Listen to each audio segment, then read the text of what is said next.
अस्सलाम वालेकुम भाई साहब, कैसे मिजाज है? खैरियत से हैं? तो अब मेरा ख्याल है 6 दिन गुजर गए, 8वां दिन है आज। तो मामला कहाँ तैर नहीं पा रहा, कहाँ फंस गए आप?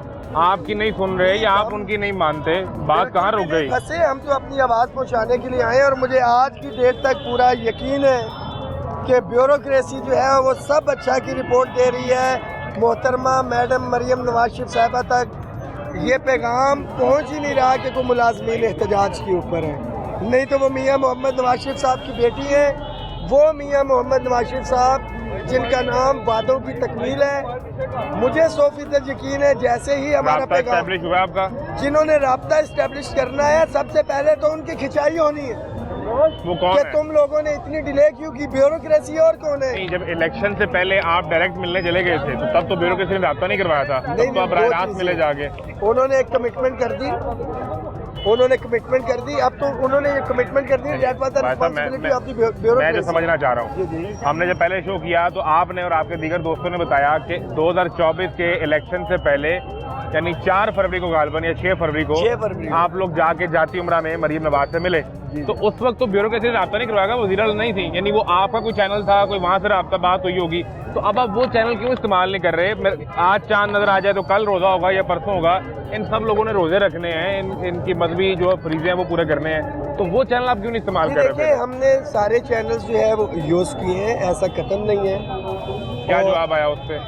नहीं, उन्होंने कहा है कि जी हमने पैगाम पहुंचा दिया, बट क्योंकि जब पहला दिन था हमारा तो मैडम बिजी थी कोयटा के अंदर, उसके बाद जो है मियाँ वाली वो वहाँ पे मसरूफ़ है, तो जो बीच का चैनल है हम ये समझते हैं कि पैगाम हमारा जो है एग्जैक्ट वहाँ तक पहुँचने। और डेफिनेटली जब आप इक़्तिदार में नहीं होते तो उस वक्त सूरत हाल होती है, जब अभी चीफ मिनिस्टर और रिस्पॉन्सिबिलिटीज़ बहुत ज़्यादा है, मैसेज उन तक नहीं पहुंच रहा। आपके चैनल की तवज्जो से भी मैं चाहूँगा कि ये आवाज़ पहुँचे। अलमिया ये है कि वो तो बहुत पहले ये क्लियर कर चुकी हैं कि कोई माल रोड बंद करे या सेक्रेटरीट के बाहर आके बैठे जो धरना एहतजाज करके अपने मुतालबात रखेंगे तो मैं ब्लैकमेल नहीं हूँ। देखिए हम बंद ये उन्होंने बड़ा क्लियर कहा था। एक चीज़ तो बड़ी क्लियर है कि हम रोड्स वगैरह या कुछ है हमारा अमूमन जब ये एहतजाज होते हैं सामने वाली रोड। सर मैं आप तक 1.25 घंटे में पहुँचा हूँ, यकीन माने।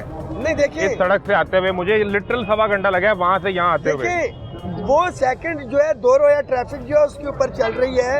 हमने तो पहले दिन दूसरी रोड भी ब्लॉक थी, मगर आवाम की सहूलत के लिए हम तो इस एक पैच के अंदर, एक कॉर्नर के अंदर पड़े हुए हैं। एक पता भी नहीं थोड़ा कितनी देर लगती है कि हम यहाँ से निकलें और चौक बंद कर दें। बट हम ये किसी सूरत में मैसेज नहीं देना चाहते कि मुलाजिम जो है कोई रुकावट कर रहे हैं, कोई पत्ता तोड़ा है या गमला तोड़ा है या कुछ है। ट्रैफिक रवा दवा है, हम तो रोड के एक कोने के ऊपर पड़े हुए हैं। यहाँ पे सिर्फ ये एक पैच है रोड के एक कॉर्नर के ऊपर। कल यहाँ पे जो इफ्तार के वक्त फंसा होगा और उसका इफ्तार भी रास्ते में रह जाएगा, मामला आपका तय नहीं होगा। आपकी बात आप भी सड़क पे इफ्तार कर रहे होंगे, वो भी फंसा होगा, उसके बच्चे घर पे उसका इंतजार कर रहे होंगे। मैं आपकी बात से एग्री करता हूँ। यहाँ पे जो साथी फंसा होगा मुझे उसके साथ जो है हमदर्दी है। वो तो अपने घर जा रहा होगा, वो 1.5-2 घंटे में पहुँच जाएगा।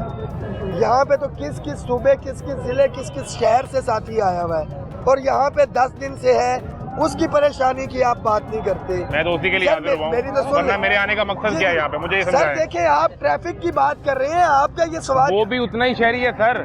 देखिए मैं यहाँ हाजिर होकर बाजा साहब अपना प्लेटफॉर्म आपको दे रहा हूँ, तो इसका मतलब मैं आपकी बात सुनने आया हूँ ना। लेकिन मुझे मुकदमा तो पेश करने दें उसका जो यहाँ ट्रैफिक में फंसा हुआ है, जो बीमार हो सकता है, जिसका घर मसला हो सकता है। बिल्कुल आपकी बात आप के उसका साथ मुकदमा सुनने को तैयार ही नहीं है। हम तो उसका मुकदमा जो है लड़ रहे हैं। यहाँ पे तमाम उम्र भर की जो जमा पूंजी है एक मुलाजिम की, 40 साल के बाद ये तो फिर साथी आई एडमिट को उसको तकलीफ होगी, घंटे के बाद घर पहुँच जाएगा।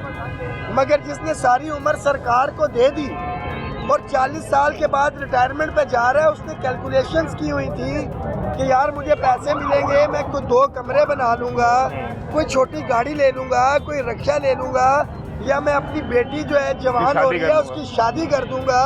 एकदम उसके हाथ के ऊपर जो है सारी उम्र भर की जमा पूंजी आप खींच लें। किसी का 30 लाख बनना था, उसको 15 लाख दे दें। इन्फ्लेशन जो है कहाँ तक पहुँच गई है, तो आप उस साथी का सोचिए, बुढ़ापे का सहारा है पेंशन। आपको कहीं ये मैसेजिंग हुई कि डिस्पैरिटी अलाउंस 30% देने की बात कहीं पे चल रही थी, आप तक ये पैगाम पहुंचाया गया है कि धरने को वाइंड अप करें, डिस्पैरिटी अलाउंस 30% ले लें? किसी जगह पे नहीं दी गई। और ये भी मैं आपको बता दूं क्योंकि सोशल मीडिया पर ये चीजें गर्दिश कर रही हैं कि उधर से ये ऑफर हुई 30%, लेकिन आप ही का जो दूसरा एंटी ग्रुप है उसने जाके ये पिच किया कि प्लीज ये मत करें, ये लोग रोज उठ के आ जाया करेंगे, कल 30 को 60 करवाएंगे, 60 को 100 करवाएंगे।